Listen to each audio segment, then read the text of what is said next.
আসসালামু আলাইকুম এভরিওয়ান। আজকে আমি আপনাদের মাঝে আরেকটা ক্লাস নিয়ে হাজির। আর আজকের ক্লাসটা হলো টেক কোয়েকশন।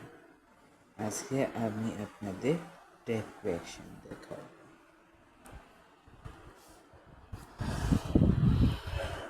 এখানে কি আছে? It is a beautiful day.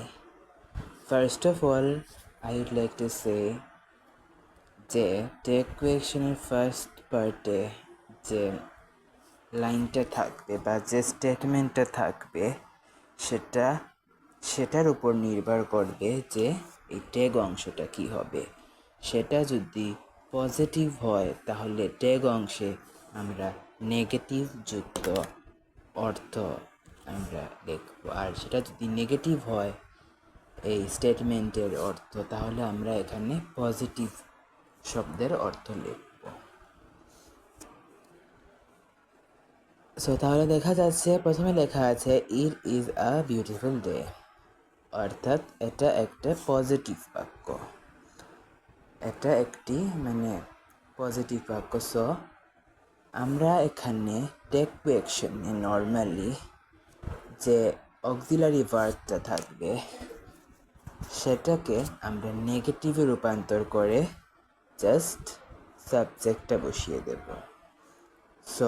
Isn't it. আমরা দেখতে পাচ্ছি এখানে উত্তর আছে সি নাম্বারে।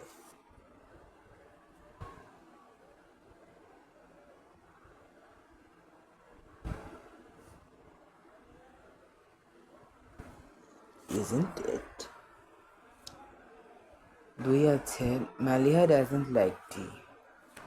এই দেখো এখানে আমরা পেয়ে গেলাম একটি নেগেটিভ ওয়ার্ডস ডাজন্ট। নেগেটিভ থাকলে আমরা কি বলেছিলাম, এখানে বসবে পজিটিভ। তাহলে এটা কি হবে বলুন তো? শুধু এটাকে পজিটিভ করতে হবে, ডাজ শি। এটাকে পজিটিভ করতে হবে, তারপর সাবজেক্ট অর্থাৎ she, Maliha.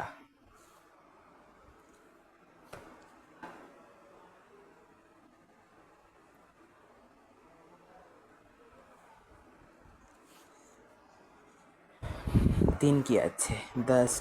The shop clauses at 9 PM।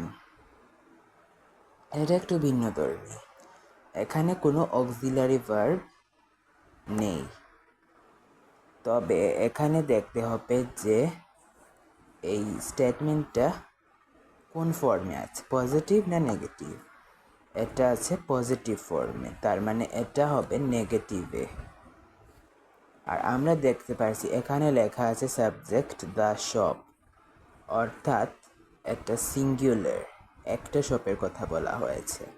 আর একটা শপের কথা বললে আমরা জানি সেখানে ডাজ বসে, আর এটা যেহেতু পজিটিভ তাহলে এখানে হবে নেগেটিভ, ডাজন্ট ইট। শপের বদলে আমরা ইট যুক্ত করব, ডাজন্ট ইট। এখানে যদি শপস থাকতো তাহলে সেটা হয়ে যেত প্লুরাল, আর প্লুরাল হলে আমরা ডোন্ট ব্যবহার করতাম।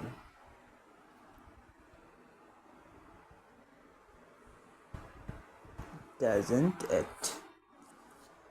4 কি বলছে? Hand me the keys. Hand me the keys, এটা আরেকটু ব্যতিক্রম ধর্মী। এখানে বলা হয়েছে চাবিটা আমাকে দাও, অর্থাৎ আমরা একটু খেয়াল করলেই দেখতে পারবো এটা একটি ইম্পারেটিভ সেন্টেন্স। আর ইম্পারেটিভ সেন্টেন্সের স্ট্রাকচারটা একটু আলাদা, জাস্ট যে কোনো ইম্পারেটিভ সেন্টেন্স থাকলেই আমরা যাই থাকুক না কেন আমরা লিখব উইল ইউ, অর্থাৎ উইল ইউ অর্থাৎ। তো এতটুকুই ছিল আমাদের আজকের ক্লাস। দেখা হবে আগামীতে। আসসালামু আলাইকুম।